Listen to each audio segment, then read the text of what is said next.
This is LBC from Global, leading Britain's conversation. The Nigel Farage Show.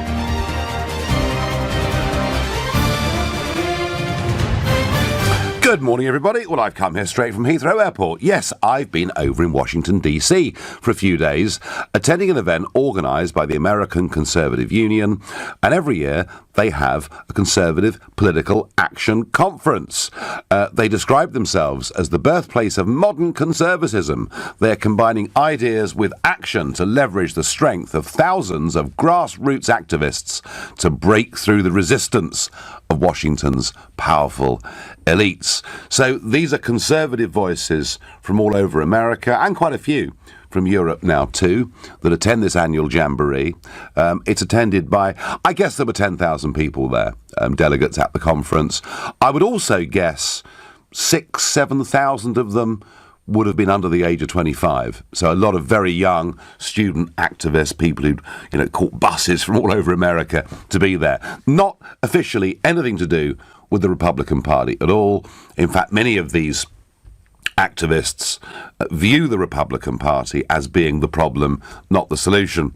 And not since Ronald Reagan has an American president, Republican president, attended CPAC. It's been going for nearly 50 years. But Donald Trump turned up and spoke at CPAC last year, and he was back speaking at CPAC this year. Why? Well, the Americans have got big midterm elections coming up in November this year, and Trump thinks one of the big keys to succeeding in elections is grassroots activism. Shoe leather, people out there knocking on doors, delivering leaflets, getting out the vote on polling day, joining phone banks, and all the rest of it. I was fortunate to get to spend some time with the president. In fact, I met him immediately after he'd come off stage. He was buzzing. He's had a good couple of months, and the polls are looking a lot better for him. So it was good to catch up with the president. I hadn't seen him for a bit. I never ever disclose any confidential conversations I have with him. But it doesn't take a rocket scientist to work out that he is interested in UK politics, interested in where Brexit is going. And indeed, I didn't just meet him. I mean, I also met Commerce Secretary Wilbur Ross, Betsy DeVos, the Education Secretary, and a lot of those people in the West Wing who kind of helped the president run America. So it's been a very interesting few days.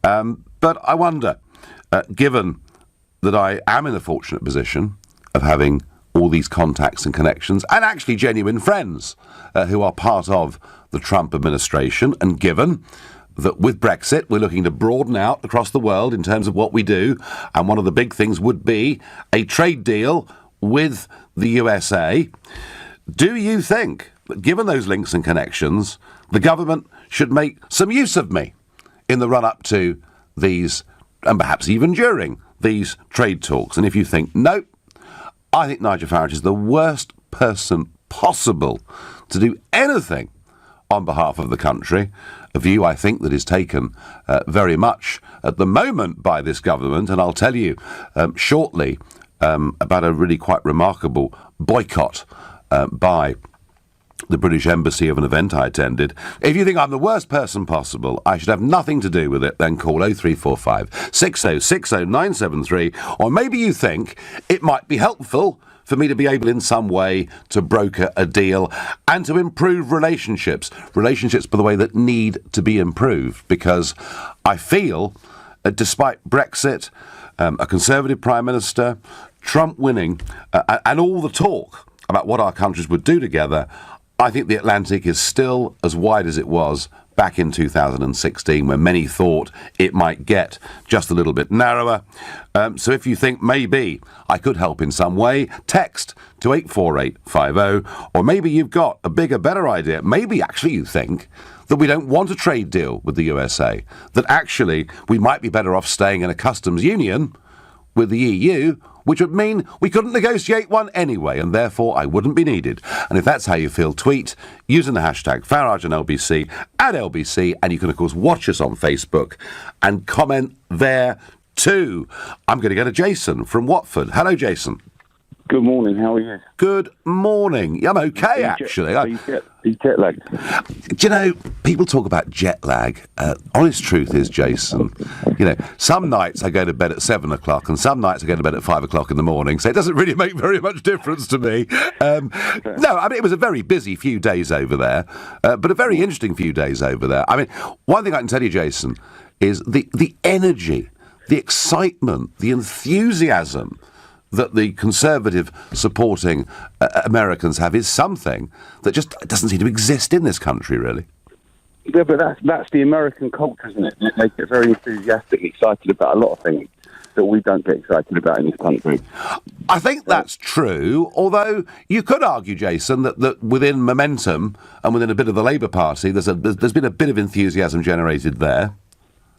Possibly, but not like you get in America. You know what it's like there. You just come back from that place. Yeah.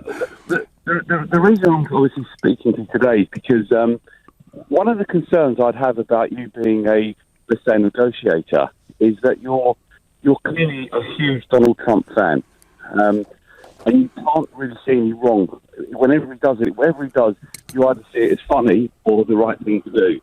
And you don't seem to be a Theresa May fan. So would you be the best person to negotiate? I mean, how do you feel about that? Well, Jason, let's deal with that. I mean, I am a supporter of President Trump. I do think he's taking the states in the right direction, and I do think, in a way, he is the leader of this sort of revolution that is taking place across the West, where we're getting back to the concept of nation states being the building block that we believe in.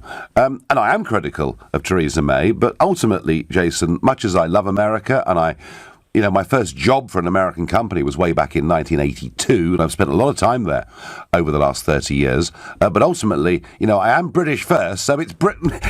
Britain's interests must be put first.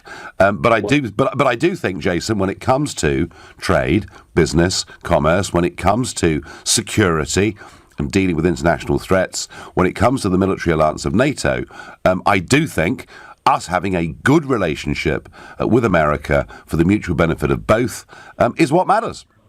Right. My father thinks you're wonderful. He absolutely thinks you're great, and he'd love to see you run in this country. And I'm kind of just a bit unsure about sometimes your motives, because if I was in your position, I would want, and I loved England, and I had the power that you've got.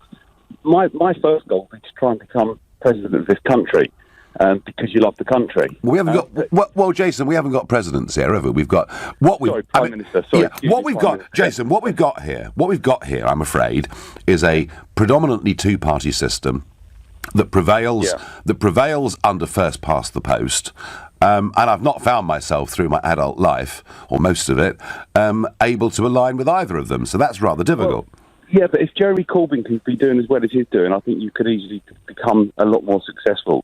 But going back to the that's by the by, Jason. I mean, the real point, Jason, is this, right? Just over a year ago, Trump tweeted, many people think that Nigel Farage would be good as the next British ambassador in Washington, right? He was saying, this is somebody we can work with, someone we know, someone we trust. Now, I'll be frank with you, Jason. I'm not actually asking to become the ambassador. I'm not actually asking for an official position. I'm not asking for a title or a job. I'm not asking for any money. I'm not asking for anything. All I'm saying, Jason, is that I think I could perhaps be useful in getting relations between our country and America back to where it needs to be. And I tell you what I find amazing is 72 hours after he was elected, I went and met him in his apartment up at the top of the Trump Tower. And nobody from the UK government or the Foreign Office even rang me and asked for a debrief. And it's as if their dislike of me, Jason, their intense dislike of me, matters more in some ways than doing the right thing. But what bothers me is that Theresa May and Donald Trump, on the surface, because you've got to remember, people like myself, I've met Donald Trump, so I know the type of character of the person you're talking about. And it was a long time ago that I met the man. And it didn't surprise me one iota that he became the president of the United States of America, because he's got that determination and there's something about the man. But what bothers me is It's not the government isn't your problem. It's the British public that can't stand Donald Trump, generally. It's when you talk to people on the street, they can't stand him. I was out with people last night, they don't like it, but Theresa May doesn't seem to have an issue with it. But you know what, Jason? Whether we like Donald Trump or not doesn't seem to me to be the issue. The issue is that, is it in our national interest, firstly, to have a better relationship with him, secondly, to welcome him here on a visit, as much of the rest of the world wants to do? Surely that's what matters here, isn't it? Absolutely, because you not think things like the royal wedding and him getting an invite to that would do far more to the relationship than what you could possibly do in negotiating better trade deals. I think, look, the royal wedding is, yes, you're quite right, a coming together of us and North America, but no, I think more needs to be done. Nigel, if the government asked for your assistance with Brexit, it's an admittance they have no idea what on earth they're doing, and Whitehall functionaries are Euro fanatics and think us two short planks. Helpfully, says Richard on this Sunday morning. Hi, Nigel. You should be negotiating with Jacob Rees-Mogg, says Pauline. Well, that's a comment on UK politics, not on any potential relationship with the USA. Nigel Farage would be useless in assisting the UK in trade talks with the US. How can we guarantee he will stay 100% committed and won't resign within 6 months? Nigel needs to realise that these talks are serious. Isn't that interesting? 25 years. 25 years of my life campaigning for this little outfit called UKIP, and someone suggests that I might be a quitter. You got the wrong end of the stick, mate. You're listening to the Nigel Farage Show here on LBC. It's now 10:15. So I'm back from DC, where I was very pleased to catch up with President Trump once again and to meet some pretty senior people in the US administration. Betsy DeVos, Education; Wilbur Ross, Commerce. And it's interesting. I'm just saying, as I've said before, that I have got some good relationships with people in the US administration, and indeed some friends there that I've known for some years. And maybe, just maybe, given the difficulties that there have been between Downing Street, the British government and the US administration, just maybe I might be able to be helpful in some way. Tony says to me by text, nobody has the contacts you have in America. Oh dear, I get on Twitter. Is Farage really trying to pitch for a government job? No, I'm not. I don't want a job. I don't want a government job. I don't want to be paid. I don't want a title. I don't want a business card. I'm not going to become the ambassador in Washington, although I do wonder about the current ambassador in Washington. Let me tell you why. Let me give you an example, all right, of how this government's dislike of me is not acting in our national interest. So, in DC, on Thursday evening, there was an inaugural event, a rather surprising event, you might think in many ways. Yes, the Royal Commonwealth Society, patron the Queen, held its first ever event in the United States of America. The thing was hosted by Governor Phil Bryant of Mississippi, and he is in fact setting up a Royal Commonwealth Society office in Jackson, Mississippi.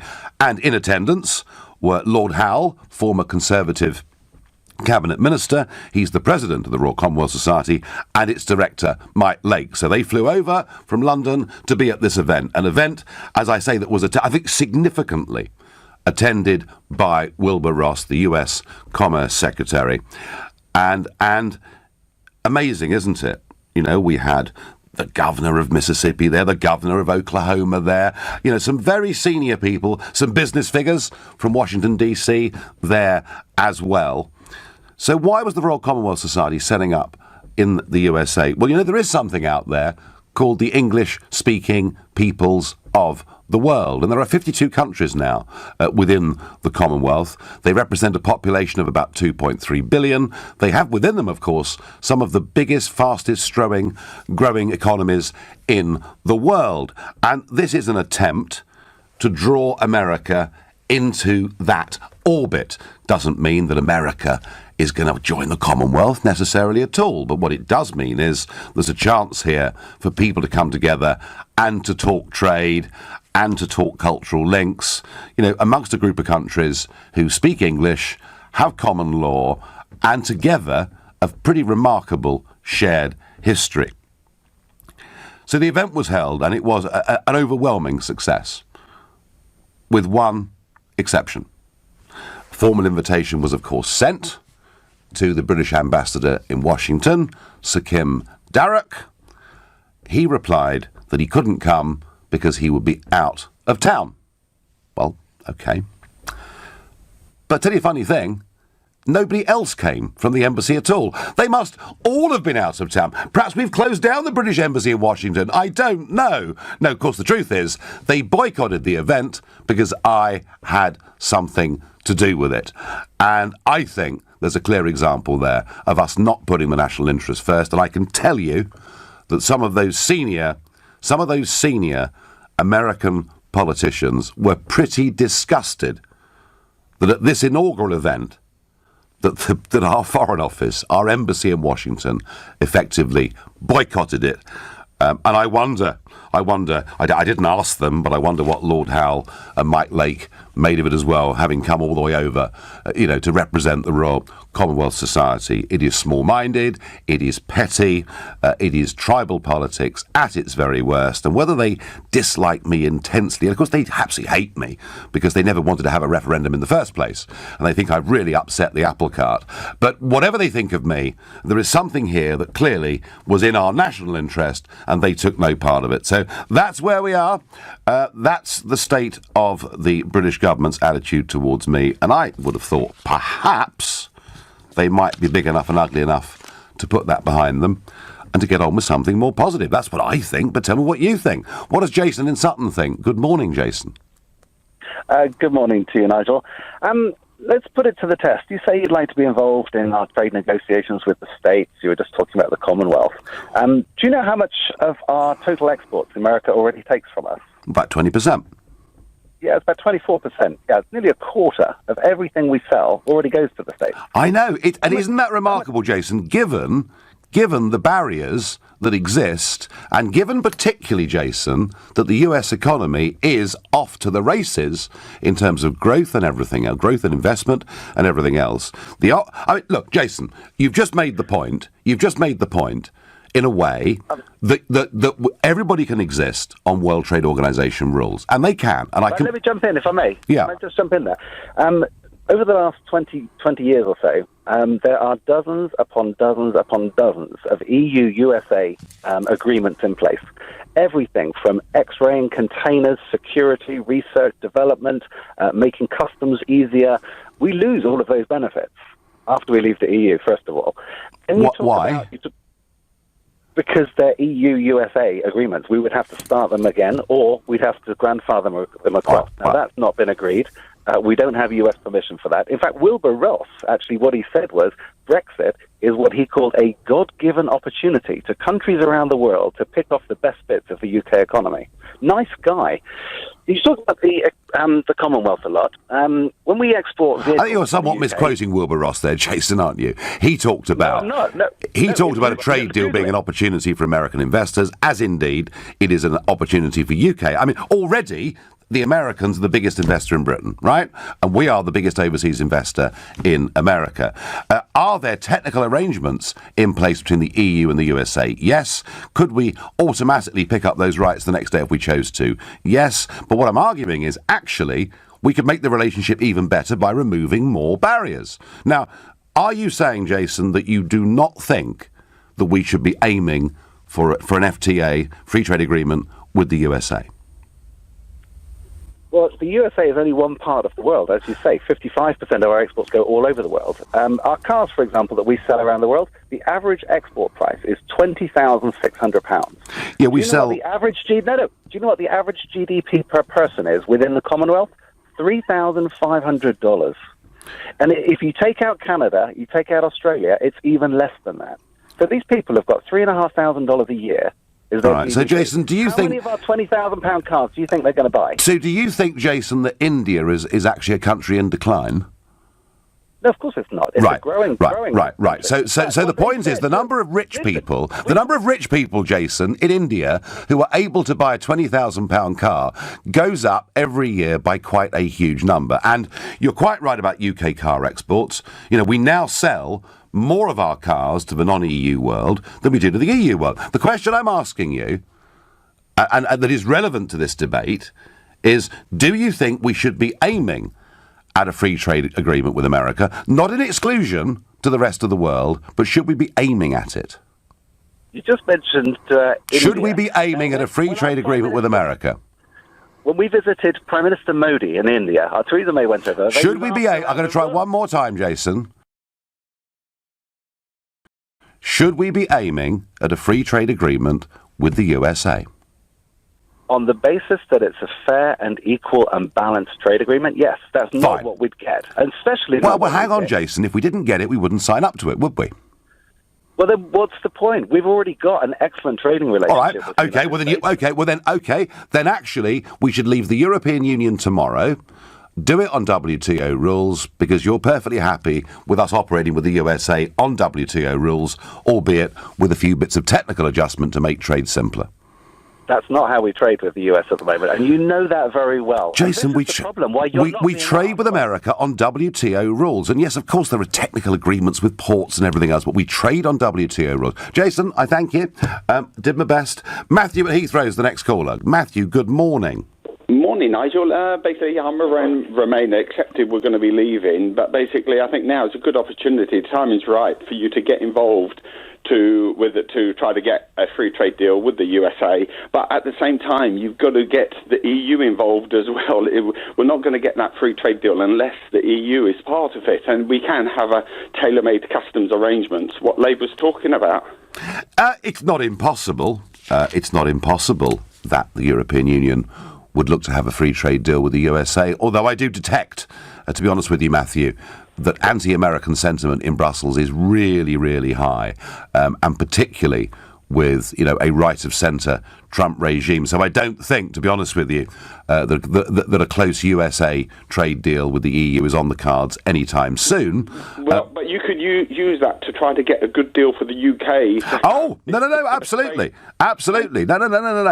I mean, it seems to me, Matthew, that the closer we are in talks and relationships with America, actually the more leverage we've got in our negotiations with the European Union, all of which leaves me bewildered, that 13 months into a Trump presidency, we don't appear to have made any advances at all on this score. I think we're missing a trick, Matthew. Yeah, I know. And so why don't you now write a confidential letter to Theresa May highlighting the bits of information you found from Donald Trump and saying that you want to work together with them to try to get the right deal for the UK with the EU, but also to start talking about how this trade could work with the US and with the UK. So, I mean, have you actually written a letter to her? Obviously, it's got to be confidential. You can't put it on the website. I mean, that wouldn't really work, would it? Matthew, I've been saying now, for well over a year, that if I could be of any use to help in any way at all, I would like to. Nobody has ever contacted me. They haven't even asked for a debrief, and I doubt they will after this trip. They even boycotted, the inaugural event of the Royal Commonwealth Society. Amazing. Thank you.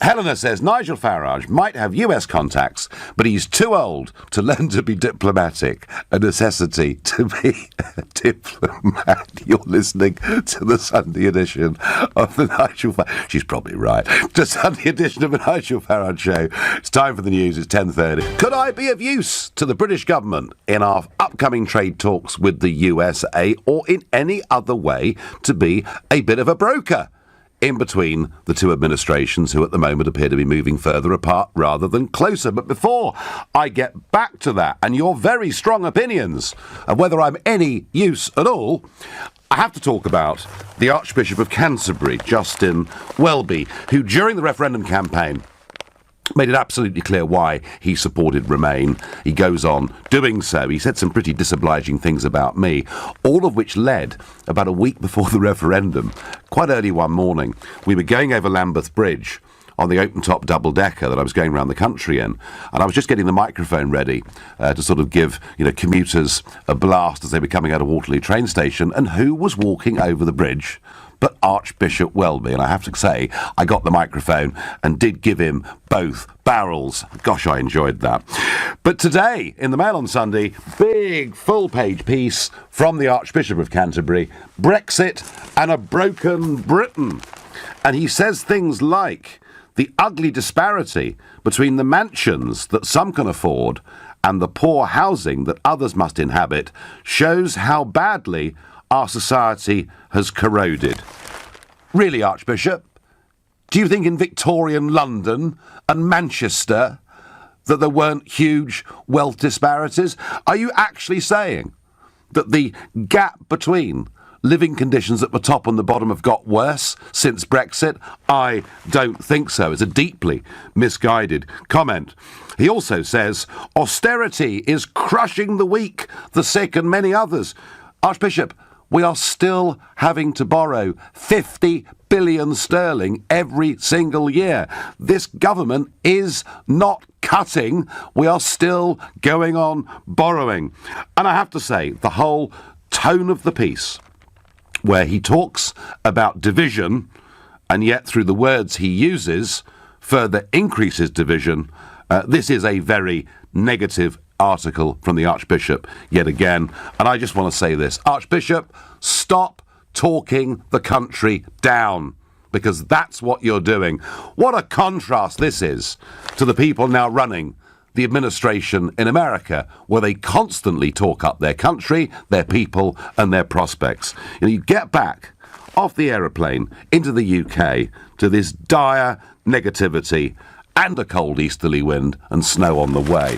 Now, back to this question of am I any use to anybody, particularly in brokering something, trade, whether it's leading up to a trade deal or whatever else it may be with the Americans. Sorry to break the news, but you are the worst person to do with any talks about Brexit. Well, I wasn't talking about Brexit necessarily. You lied to us since the start, and look where we are. Oh, thanks for that. That's very helpful. Hilarious, Nigel. You've just added a new dimension to the phrase blowing your own trumpet. With Nigel's dual knowledge of both business and politics on both sides of the pond, it is only logical that he's leading the talks. I didn't necessarily, Chris, ask to lead the talks, but thank you for your comment. Nigel, you should be made Britain's roving world ambassador for trade and industry immediately. You, like Trump, have had a history in business, and unlike most MPs, you actually work for a living. Trouble is, our Oxbridge elite know what's best, think they know what's best for the 17 million uneducated, working-class idiots who voted Brexit. Thank you, Alan from Basildon. And Nicola says on Twitter, it would be common sense with your contacts, Nigel, so you can be sure they'll do the exact opposite. Nicola, I suspect you're right. And it would it not be logical? Let's have a little think about this. If I've been chatting to Wilbur Ross and Donald Trump and various people, would it not be logical for somebody in the UK government to say, look, quietly, off the record, don't tell anybody, because, by the way, Helena, I can be very diplomatic. I haven't told you a word of my conversation with Donald Trump, and nor will I, ever. But it would actually be quite logical from somebody from the UK government to say, look, just pop in, would you? Have a cup of coffee. Just tell us what the mood is over there. But I tell you what, it won't happen. Their dislike of me is much greater, it seems, than the need to do what I think would be the right thing. Chris is calling from Islington. Good morning, Chris. Good morning, Nigel. Well, you and your best mate, you don't get on very well with him, because the 200% tariff he put on a British company, Bombardier, yep, you had no say in that. You could do nothing about that. The threat to General Motors if they moved a plant to Mexico, that he would put punitive taxes on them, he's a protectionist. Donald Trump is a protectionist. What did you do about Bombardier, Nigel? Well, Chris, you've just made the point, Chris. Thank you. You've just illustrated beautifully why having a trade deal with the USA would be the right thing to do, because then that tariff would not have... It's come off now, but that tariff would not have been put on. So there is an argument here that says that would be a good thing. The broader point about him being a protectionist is it's very interesting, Chris. His argument is that free trade needs to be fair as well. And he does see the relationship with Mexico as one whereby America is being undercut and jobs are being exported. But, Chris, what I can tell you, and I've known this since November 16, since the week that they actually won the election, is they're very keen to do a free trade deal with the UK, because that shows everybody that far from being a protectionist, he's actually pro-free trade if it's with countries that he sees to be of equivalence. And perhaps, Chris, the real thing here, of course, is that now that Article 50 when it expires on March the 29th is not the end of the process, because the government is going for a transition deal that will last goodness knows how long. Now, Chris, I think the reality that's dawning on the Trump administration, and they are somewhat bewildered by it, is that realistically there's going to be no trade deal signed until the end of Trump's first term as president. You say that, Nick, but America's biggest trading partner is Canada. He wants to rewrite NAFTA with Canada as well. They're not a poor country. They're not like... look, the East Europeans that come here undercut British workers. That was a fact of life when they first came. That was a fact of life. You can't stop people moving. America needs the Mexicans. They can't survive. Their economy cannot survive without them. I've lived in America. You've lived in America. You know that. If he wasn't a protectionist, why would he want to rewrite the NAFTA agreement with Canada, their biggest trading partner? They're not undercutting them in wages. Chris, I have a feeling, I could be wrong, but I have a feeling that the rewriting of NAFTA is now a very much lower priority than many other things for the Trump administration. And interestingly, you talk about Mexicans or whatever it may be. One of the things Trump said in his speech on Friday that was particularly interesting was the bit on immigration. He said we're going to need quite a lot of immigration into America because there are so many new factories, so many new businesses opening up in America, we haven't got enough people. And indeed, in bits of Washington, Chris, that I was in, there is now genuinely underemployment. Firms are struggling to find enough staff. But what he wanted to do was to change America's immigration to a point-style system. So, Chris, I think there's a change of priorities, but I do take your general point. You know, your general point that Trump to many appears to be a protectionist, that he doesn't like what he sees as unfair trade. I take that point, Chris, but I do think rewriting of NAFTA rules with Canada is now I think, from what I can see of it, a relatively low priority. Thank you. Robbie says, Nigel has worked tirelessly on behalf of the UK and should be at the negotiating table. Andy says, Nigel, you will get the call to negotiate a Britain-USA trade deal when Jacob Rees-Mogg becomes Prime Minister. Well, that'd be interesting, wouldn't it? Frank says, your speech in the US demonstrates enthusiasm and provides optimism. This optimism is desperately needed now in the UK. And Paul says, you are not in a position to help. You need to be in some sort of political party. Well, I am in a political party. It's called UKIP, which has relevance in the European Parliament, but none at the moment in the UK Parliament. You're listening to the Sunday edition of the Nigel Farage Show, exclusively on LBC. It's now 10:45. The British Embassy in Washington, D.C. boycott a Royal Commonwealth Society event attended by some of the USA's leading politicians. And all of this because I was there. And I'm asking the question, given this government's attitude towards me, wouldn't it actually be useful to do the opposite and maybe use me as a broker, given the contacts and connections I've got within the US administration? Charlotte from the Forest of Dean, I'm going to ask you that question. Could I be of any use at all here, Charlotte? Yeah, I think you could. And I think what we're seeing here, Nigel, is it's just jealousy, isn't it? At the end of the day, this is just political jealousy because they know that you're very popular, you're straight talking, and that's why you get on really well with Trump, because Trump doesn't take any of that career politician mealy-mouthed rubbish. He certainly doesn't. No, exactly. Which some people, Charlotte, find brash and offensive, and others love it. Well, no, I mean, at the end of the day, I'm pretty much a straight talker myself, and I find it refreshing to hear somebody actually sort of getting straight to the point instead of kind of waffling around everything. But at the end of the day, I think that if you compare and contrast the body language, I think you put a picture up earlier of you and the president, yeah, and you can contrast that with the body language between May and Trump at Davos. Oh, I know. It's absolutely stark. I mean, she looked like she sucked on a lemon. She looked put a rocket under her. She looked embarrassed to be there. She almost looked sort of shriveled up inside her chair, didn't she? Yeah, I think he probably gave her a bit of straight talking that she didn't want to hear. And I think that well, no, I mean he I'm not laughing at what you're saying. I'm laughing with it. I know, but you know, I mean, I think he basically knows at the end of the day what these politicians are. Your Macrons, your Merkels, your your Theresa May's, your Justin Trudeau's, God forbid, and everything else. And he knows what they are, and they're just, mouthpieces for things that are ruining sort of countries and cultures and everything else.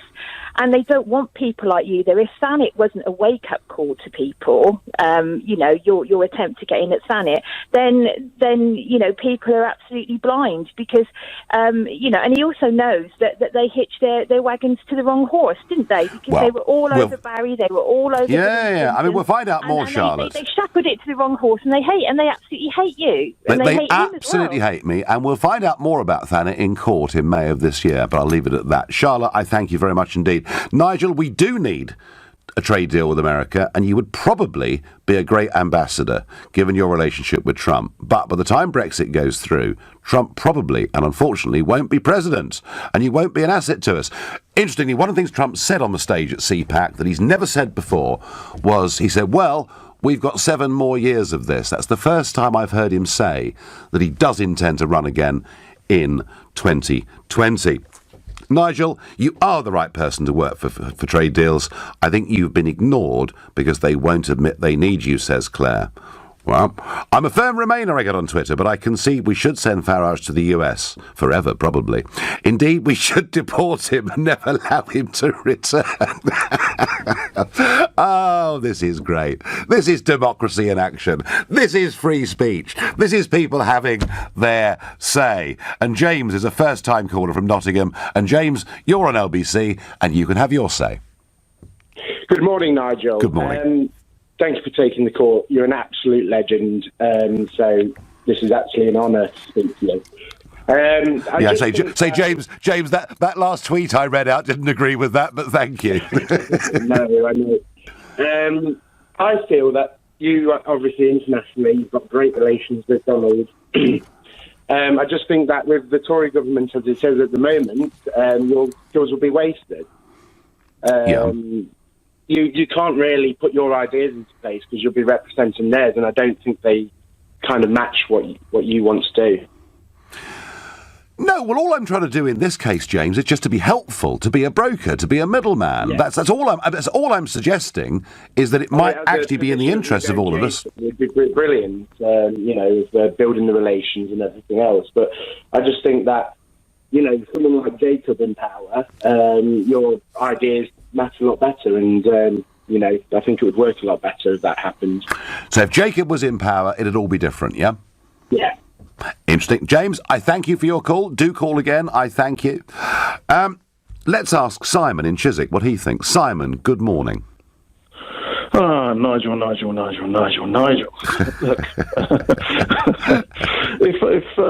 if I look at your relationship, and I listen to you many times, not because I necessarily agree with you. I think you're a good guy, and I disagree with a lot of what you say. But your relationship with the US is born out of ingratiating yourself. So you're just a yes man. Yes.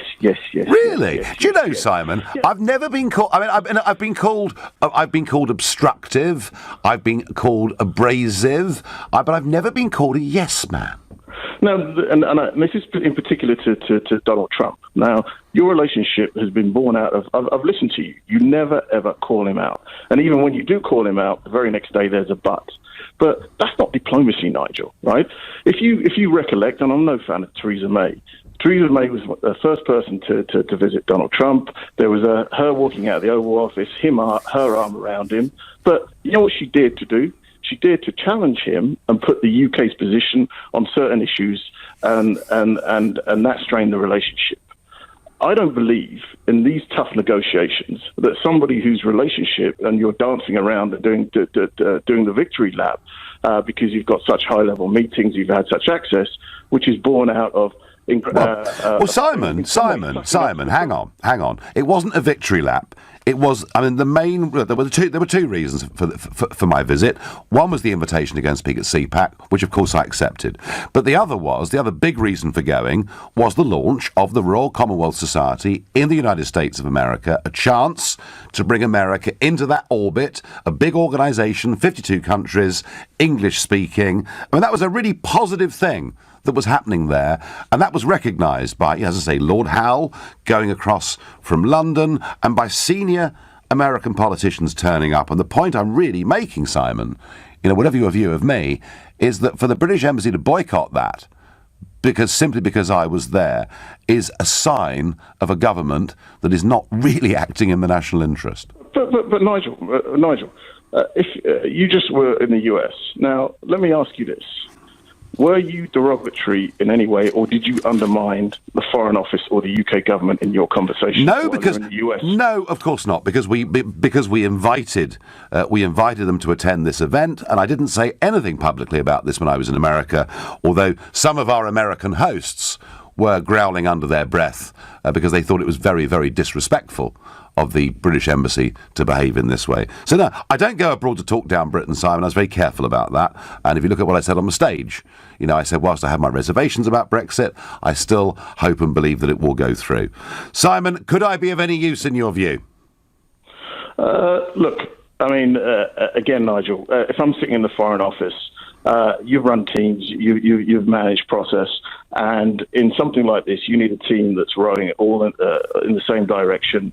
And if there is somebody in there that you feel that is acting for their own personal need over the need of their country, and I don't doubt that you love this country, I do, but I can't, by listening to your rhetoric, it leans towards you. It's the Nigel Farage show, right? And I say that in the nicest possible way.